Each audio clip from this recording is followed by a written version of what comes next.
So I want to welcome all our new members, thousands of people flooding into BillO'Reilly.com, watching us on the First TV because of the collapse of the television news industry, which I predicted 8-9 months ago. And the prediction was based on that the TV news industry either hated or loved Donald Trump. That drove most of their programming. They didn't bother really to cover the rest of the country. It was all Trump's the devil or Trump's the greatest. Matters no more Trump. I mean, he's going out with a bang with the impeachment and all that, but nevertheless, it's over. And so where are they going to go? And in the process, the television news industry, as well as the newspapers, have lost most credibility because they didn't tell their audience the truth. And when you don't do that, and you're in the truth business, the fact business, not everybody, there are people who don't mind being lied to. However, I think most Americans, when they are lied to and misled consciously, they don't really like that.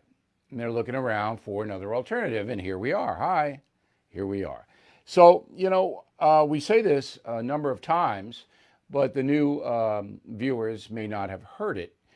It's good to watch this program with a pen and a pad of paper because we give you so much information, and the information is important to you because I'm sure you have discussions with other people about your country. And those discussions become much more worthy if you, the honest American, know what you're talking about. Not theory, opinion, all of that, but facts. And you can weave together your view of the world in a cogent manner. So that's what we're going to give you tonight. And we're going to begin, of course, with the final strategy to destroy Donald Trump. And there is no doubt that that's what this is all about. It's not about the country. It's not about the electoral process, the election. It's not about even the insurrection in Washington last week. Not about any of that. All right? It's about destroying a human being named Donald Trump forever. That's what it's about. All right, let's walk through it. So yesterday, the House, along party lines with 10 Republican defections, voted to impeach Donald Trump once again for inciting an insurrection. That's what they say. Okay, now, anybody paying attention knows there's an exculpatory, that means a fact-based innocence piece of evidence that is obvious, and that's the speech. I'm not going to play you the clip again. Everybody who in the pro-Trump camp has heard it, has played it, but he basically said, not basically, he said directly to his people, I want you to be peaceful and patriotic, all right? I don't want you to cause any trouble. That was before the Capitol breach. Now, last night, as predicted, there was a celebration about the impeachment of Donald Trump. Go.